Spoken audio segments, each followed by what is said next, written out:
So, NBC Tuesday, there's this new show, News Radio. See those sprinklers up there? They're not hooked up to anything. Meet the boss. Yeah, I paid a guy off. Had my nephew come in, super glue him to the ceiling. Premiering NBC Tuesday, News Radio. The best comedy money can buy. New York, New York. It's a hell of a town.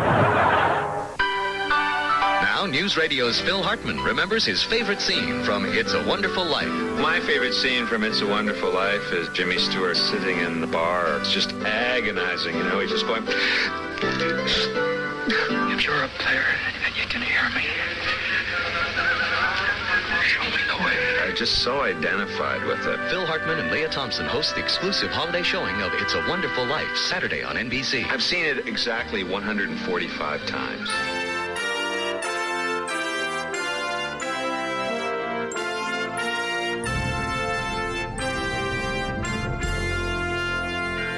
Sitcom, all ye faithful, a Christmas podcast special, where for the third time I discuss 25 Christmas sitcom episodes. Please come and listen every day up through Christmas. I'm sure we'll feature Jeannie, the Tanners, and Nell Harper, Chandler, Big Mr. Roper. It will be dynamite. We'll definitely feature a character who says dynamite.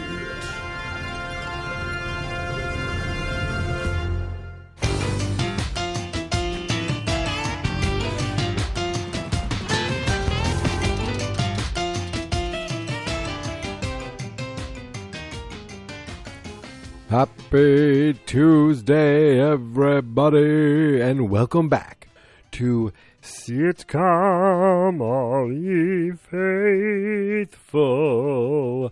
It's day 5 of Sitcom, all ye faithful, and today I watched, so far, easily, my favorite thing that I've seen this year. I went back to 1995, back to NBC, back to December 19th, 1995, the same night that the Frasier episode aired. Complete coincidence, I watched News Radio, Season 2, Episode 10, Xmas Story. This episode was perfection. And I feel like I definitely have seen it before, but there were certain parts of it that I think I've seen on YouTube as a clip, like the part towards the end with Jimmy James and Matthew. Like, here's the thing about News Radio. I loved this show. It was a thing, like, it brought together, I thought of it almost like a super group. You got someone from SNL, you got someone from Kids in the Hall, you got someone from the Ben Stiller Show. Like, I knew Andy Dick already from the Ben Stiller Show. Already loved him from that. Dave Foley, I loved from Kids in the Hall. And how could you not love Phil Hartman, one of the most talented men ever. And I love that on this show, he's kind of a jerk. Like, I forgot about that. And then you got one of the best actors, one of the most, like, what's the word I'm looking for? Like, he can be diverse. He's the most, like, he could be used in so many different types of ways. And of course, I'm talking about Joe Rogan. No. I'm talking about Stephen Root. This guy, I knew him first as Jimmy James, but he can do anything. He can do anything. He is one of the most, like, just incredible actors. Everything he's been in, he's believable in. You see him in this, he's Jimmy James. Then you go and see him on Barry, completely different, and millions of things in between. I mean, this guy Anytime he pops up on a TV show, I'm like, oh my God, this is fantastic. And he can play the very nice guy, and he can play the very intimidating guy. Like, it's just perfect. He's fantastic. Yeah, that's right. Joe Rogan, folks, I don't know if you know this, but before he, became very popular for a podcast that I have no interest in, and before he would get 20-somethings to eat cockroaches for money, he was mostly known as a stand-up comic, and as far as an actor, this is all I knew him from. This is it. This is the only thing in acting that I can say I know Joe Rogan from. Whatever you think of him now, which I don't think much of him, I didn't know of him MMA. I'm like, what? Well, who? First of all, I don't care about MMA, but seeing him in that, I don't know. I don't care. He worked perfectly in this show. There was an episode once where they had someone standing outside like a jumper, and he did some of the funniest stuff in that episode where he's falling out. He's going out to talk to the jumper, but he's not afraid of it. Like, he'd fall out the window backwards. He jumped out the window forwards. He's roped up. Some of the stuff that just made me crack up. Even thinking about it now makes me crack up. This show, and the whole cast is great. I mentioned all the guys so far. Maura Tierney, who I knew first from this, and then ER. Those are the two things I know from, but she's still doing stuff. Vicki Lewis and Candy Alexander, those two I know primarily from this show. But another show where the cast was perfectly put together. And it's sad because during the run of this show, Phil Hartman was killed, and then they bring in John Lovitz. I think that might have been only for a year. I'm not entirely sure if it was, if I go to NewsRadio on IMDb, it went from 95 to 99. And I remember I was interning, doing my summer internship before I got my job. But wait a minute, I did my summer internship. Yeah, the show was 99. So Phil Hartman, I think, was killed in 98. And I just remember being shook up from that. That was a tough one. And they had a season 5, 1998. They killed off the character. They brought in John Lovitz, and wow, John Lovitz was there for one season, I want to say. Was it just the 5th season? The character was there before, but they brought him back to kind of fill that role, which you can't fill.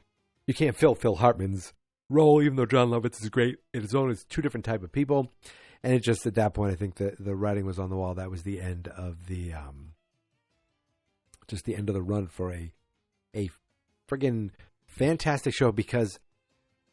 Yeah, the writing was good. It still was one of those, those old 90s comedies with the laugh tracks.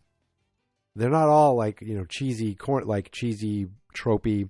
This one had a lot of fun with the fact of how different the characters were and how they interacted. And Phil Hartman's delivery in some of these lines in this episode alone were so friggin' good. The episode just starts off with them going into, the NewsRadio building, and there's a Santa there ringing a bell, and everyone's, people are donating, and Phil comes up. He's like, "Hello there, Santa." Like, he sounds just like Troy McClure. Like, it's so phony, and it just makes me laugh every time. And Santa leans in, and he's like, "Bill McNeil, I'm going to kill you." He's like, "What? What? Did you hear that?" And nobody heard him. Nobody believed him. There were 2 security guards who were like, "What are you talking about?" And those security guards were someone I recognized. Toby Huss was one of the security guards he's been in a ton of things. He used to do stuff for MTV. I most know him from, he was in one of the Halloween movies. He played the dad who ended up getting killed.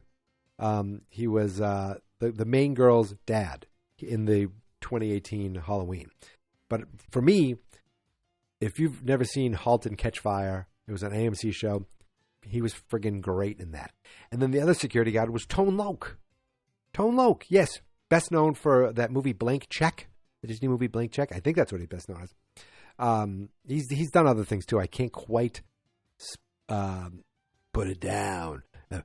Funky Gold Medina. There. Okay, fine. That's it. Oh, he was in Ace Ventura also, in The Adventures of Ford Fairlane, which I saw in the theaters. I swear he was in the movie Blank Check, wasn't he? Now I'm going to feel stupid if that joke didn't land. Look at Blank Check. Boom. Whew. Thank goodness. You put some thought into it. You deliver it, and then you second guess yourself. But yes. They were in it only for a few seconds. So it is Christmas time. Bill is being threatened by a Santa.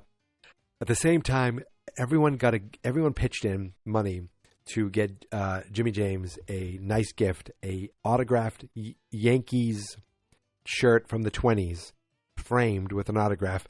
They give it to him, and he goes, "Oh, that's really great, and an old shirt. Thanks." And they go, "Look who it is." He goes, "Oh my goodness, it's signed by his favorite player." Now he's like, "Oh, this is great. Thank you so much. It kind of makes me wish I got you something." "I'm just kidding. I got you something." He brings them all out into the lobby, and he gives them his gift, a hat. He got each of them a baseball cap with their name on it. They're like, "Oh, this is great," which they weren't really happy about it.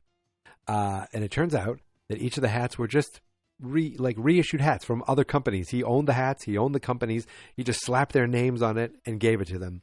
So Dave finally goes up to Jimmy and goes, "Listen, I just want to let you know that everyone's really upset about the hats." And he's like, "Oh God, what have I done? I thought I did a good job with the hats and everything, and I can't believe I did this.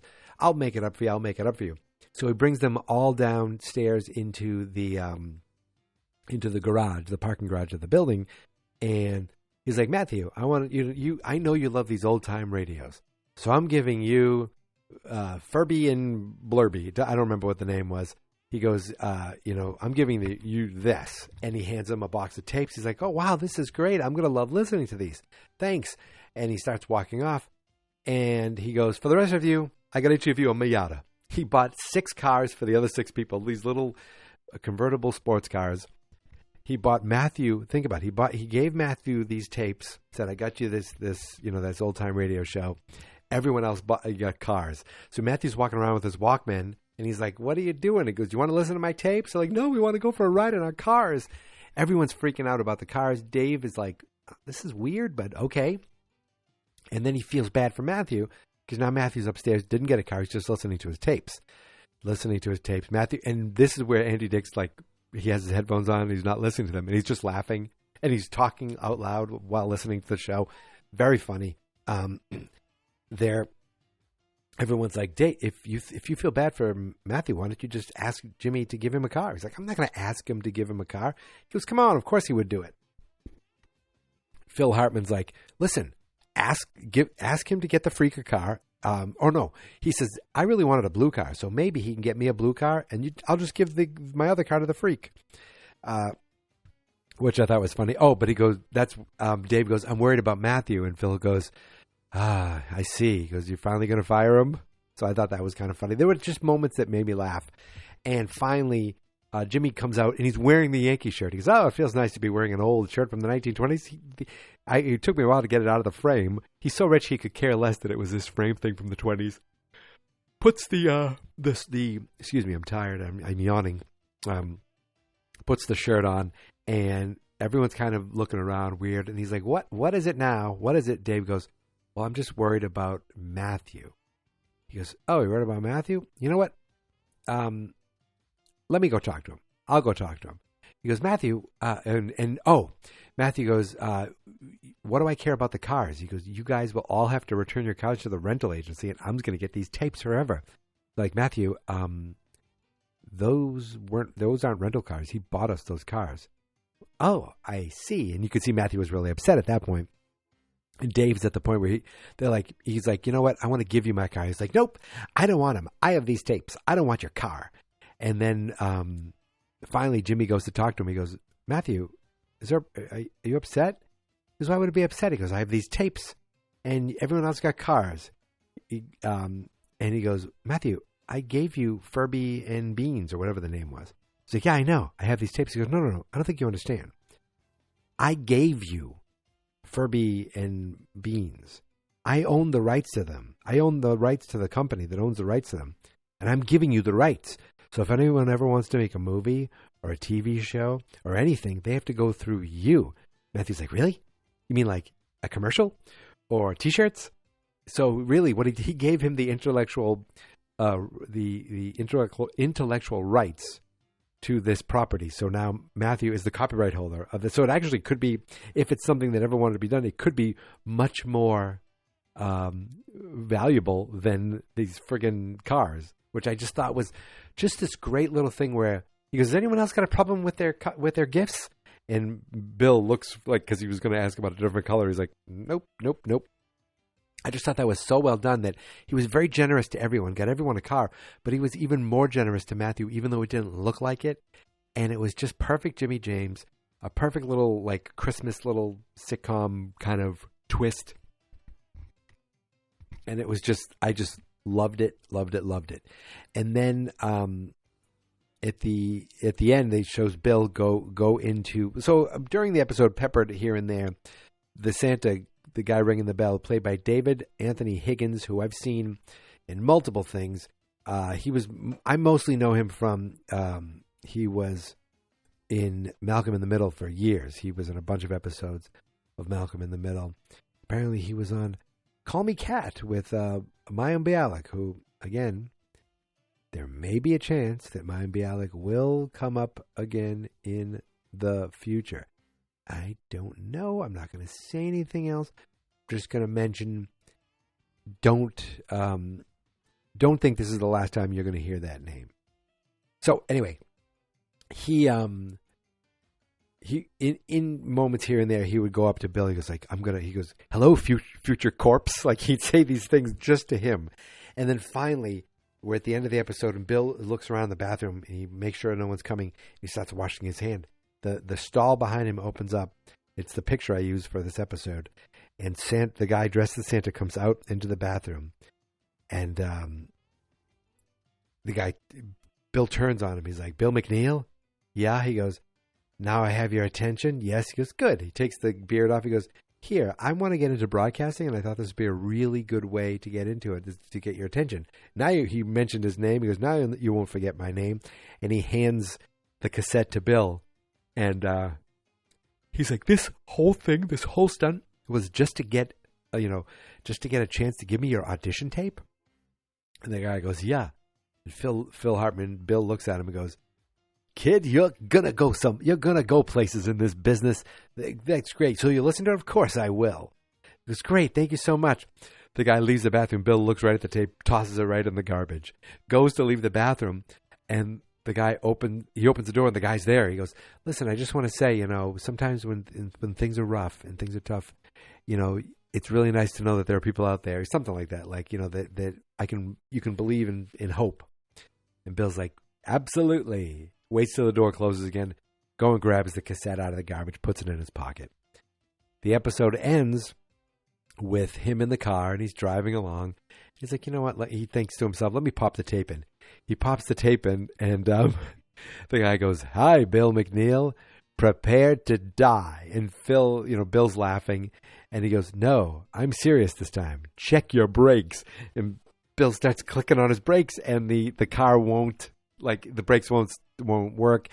And he's like, oh, God. And it fades out, and that's how the episode ends. That reminds me of like a Seinfeld ending where something catastrophic or major could happen, and it's never brought up, it's never discussed. It's like The Simpsons. In this episode, Bill McNeil's brakes went out. He could have crashed. He might have crashed. He could have died. But I feel like the next episode, it's never brought up again. It's just like a fun bit of a farce that doesn't really have any stakes. And you know what? I love it. I loved this episode. And if you want to watch it, you can too. So I found that NewsRadio was available on Pluto. Again, Pluto. And only 2 seasons. 4 and 5. I'm like, what are you talking about? So I did the old Just Watch, looked up where else NewsRadio could be. And did you know? It looks like all 5 seasons are available on the Roku channel. Now, here's the cool thing about the Roku channel. And I don't own stock. I don't own anything. But you don't have to have a Roku to do it. I'm watching it on my computer right now. I have a Roku on one TV. I can watch it on there. And I have a Google TV Chromecast on the other TV, and I can watch it on there. It's just a service. It's a free streaming service that with commercials. There were 2 commercial breaks in this. Neither of them were very long. Neither of them were obtrusive at all. You know, so far, Pluto, I put it at the bottom. Tubi, well, I haven't watched a sitcom on Tubi yet. I'm watching other things on Tubi. I'm watching Lego Masters Australia, okay? And I'm obsessed with it. But on the Roku channel, the 2 commercial breaks, really short, really easy to watch. And the fact that there's all these things out there now for free with just commercials to stream, it's like, it reminds you of the old days of TV where you sat through commercials, but at your leisure. You know, I love that word. I love saying leisure instead of leisure. And yeah, I think I'm done. And if that seems like weird because I just was talking about something and then all of a sudden now I said I think I'm done, it's because through the magic of editing, I just had to pause it because I had my wife coming through. She had to run to the bathroom, right? It happens. But I had to pause it for a second, and I just was like, all right, I'll be done in a second because I'm kind of close to the bedroom door and I try not to be loud. She has a sound machine, so usually it drowns out my my machinations of my podcasting. I don't know if machinations is the right word, but it sounds nice. So, easily this was the best thing I've watched so far in the first 5 days. It makes me want to revisit all these news radio shows. I loved it. It makes me miss Phil Hartman even more. And I mean, that's just news radio. Underrated. I don't feel like it gets the due or the credit that it should. And there'll be other sitcoms I'm going to bring up that during this season that I love, that I feel like don't get the credit or the level that I think they should get. And those I'm looking. One of them I'm definitely doing. Hopefully I do both of them. But that's it for today. Tuesday is in the books. Look, I'm going to give you a little behind the scenes right now. It's Sunday night. Okay. I recorded this on Sunday night, and I'm releasing it to you on Tuesday. So yes, now you can see I'm trying to get ahead of the game, get some in the can, as they say, not like the can that my wife just used. Boom, toilet humor. So, and please don't tell her I said that. I'm leaving now. So listen, you know the deal, right? You can find me on Blue Sky. Is it bluesky.social or something like that? At Geek Mentality. At Mikey-C. That's the new one. That's the guy from Twitter, Jack Dorsey, who left Twitter, started this place. And I'm a sucker for needing to try something new. There's people that I like to follow. They say, oh, I go over there a lot now just to talk. I'm like, you know what? I want to see you guys, so I'm going to go over there too, hopefully. But I didn't get an invite.